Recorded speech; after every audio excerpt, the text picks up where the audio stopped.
The approach we are using has three main components that all work together to develop behavior.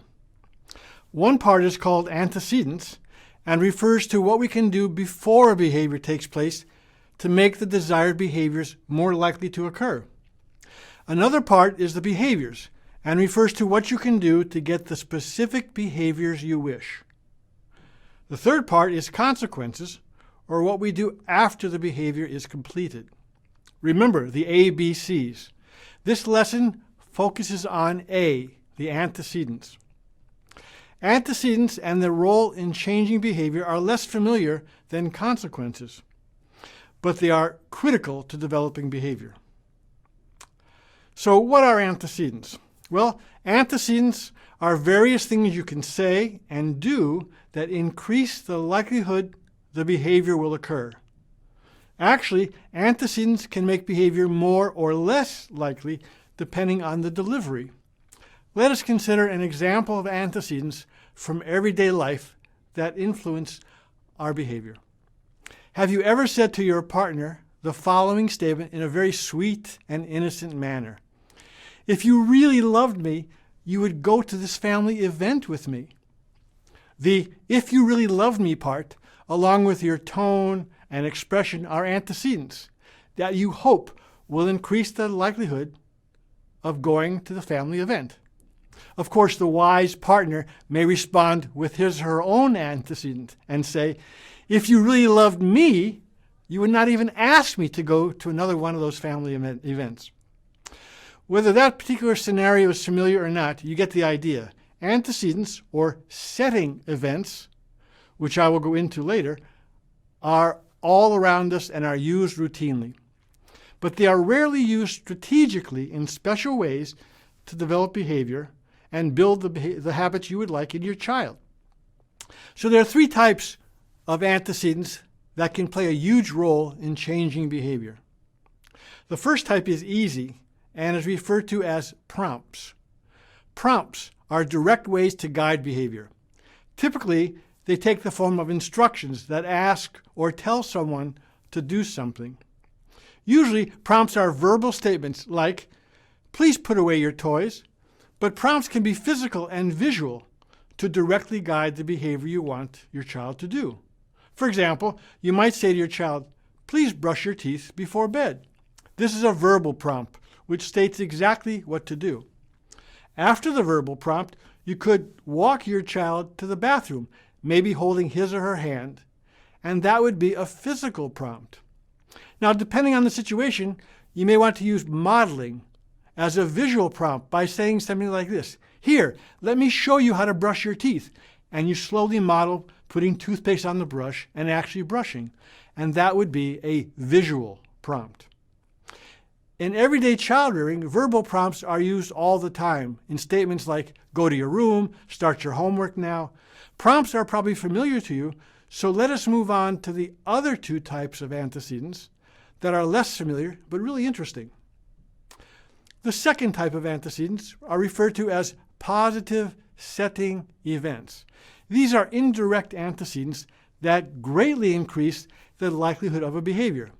They are called setting events because they set the stage for the behavior you want. Now, business and industry have grasped the power of positive setting events in many ways. Specific scents and fragrances are often introduced into hotel lobbies and hospitals, airplanes, and homes that are for sale to influence our reaction. In child rearing and developing behavior in children, setting events usually have to do with how something is said or presented. We know that the same request may or may not lead to compliance based on how it is delivered. I will give you some examples of positive setting events and different ways of saying things in just a few minutes. This brings us to the third type of antecedent event, which is called negative setting events. And negative setting events are those indirect antecedents that decrease the likelihood of a behavior or increase some behavior you really don't want. These are often subtle, like your tone of voice and how you phrase something. A harsh tone alone is enough to make your child not likely to follow your instructions. On top of that, limiting a child's choice with phrases like, "Do it because I said so," or "I'm the parent and you have to do this," those negative setting events really decrease the likelihood that the behavior that you want will occur and increase the likelihood of non-compliance. Adding pressure and threats such as, "You better do this now," will also not help you get the behaviors you want. Aggressive orders do not make the behavior more likely in the short or long term. Such orders are definitely not the way to build habits. So let me summarize. I've mentioned prompts, positive setting events, and negative setting events. What you say and how you say it can either be a positive setting event or a negative setting event.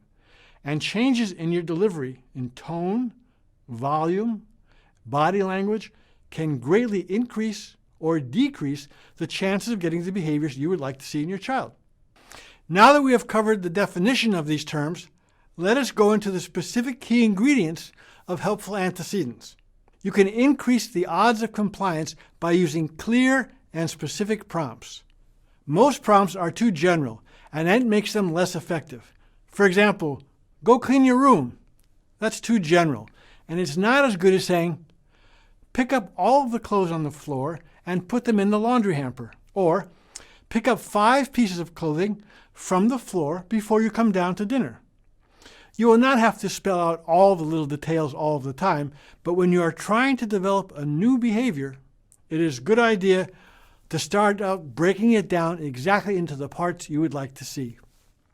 When giving a prompt, consider how you are making a request, how you are setting the event. What is the tone of voice or your facial expression? Whenever you can, use a gentle tone of voice. Saying to a child, "Put on your coat," is much more likely to get compliance if the tone is gentle and the facial expression matches that. In contrast, ordering your child to put on the coat, pointing and frowning, is a bit more harsh, and that delivery alone will increase the likelihood that your child does not comply with your request. Remember, that is a negative setting event. Another positive setting event is to offer choices whenever possible. When humans have choices, they are much more likely to comply. So maybe the behavior you want can occur now or maybe later. Maybe it can be done in one way or another. These are choices. For example, you could say to your child, "We are going outside. Please put on your green sweater or your red coat." The choice greatly increases the likelihood that the child would put on something right away. If you just said, "Put on your green sweater," you may still get the behavior. Gentle requests may be enough for your child. However, if you are having any problems with compliance, by adding choice, it'll increase the impact. Another antecedent that helps increase compliance is to add the word "please" to your prompt. Of course, you don't have to run around the house saying "please" all day. Here's the rationale for saying "please." First, the tone of voice of the parent tends to be more gentle when the request begins with "please." And second, "please" implies choice, even though choice is not stated. So based on what we have covered so far, saying "please" is essentially 2 antecedents for the effort of 1. Let me clarify. Please usually helps, but is not a magic word. So saying an exasperated "please" with your eyes rolled back would not work. Your frustration would be a negative setting event. Now, not all parents are comfortable saying "please" to their child, and that is fine. I mention the use of "please" because it is one positive setting event that can increase compliance. It should be in your toolbox, but of course you can choose not to use it. Another antecedent would be offering assistance or a little help to start the behavior. Offering assistance increases the chances that your child will engage in the behavior you would like to see. For example, if you are trying to get your child to begin homework, say, "Please get started on your homework. Bring out your notebook and bring it to the table, and I can help with the assignment." Extending help conveys a gentle mindset that you are willing to be there and can attend to your child. Also, starting a behavior sometimes is the most difficult part. Providing brief assistance to your child can start the activity or behavior, and we can withdraw the assistance pretty soon and praise starting the behavior without any assistance. Another positive setting event that is actually fun for the child is using a playful challenge.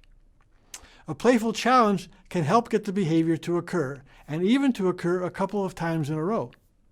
Remember, the goal with antecedents, including the challenge, we are trying to get repeated practice of a behavior so it becomes completely routine and automatic.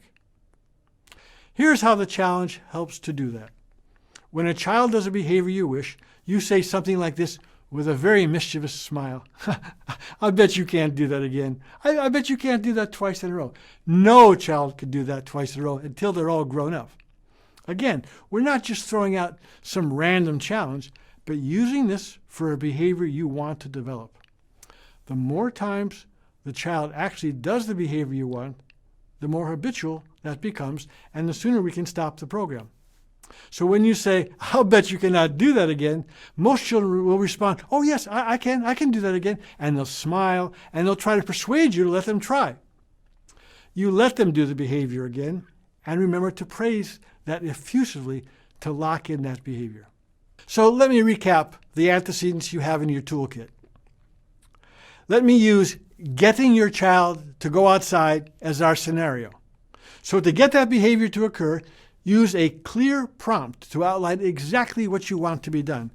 So get ready to go outside might imply you want your child to wear a jacket and boots, but be more specific. You could revise that to say, we are going outside. Put on your coat and your boots, and please meet me on the front door. Notice how calm and, as a matter of fact, the delivery was.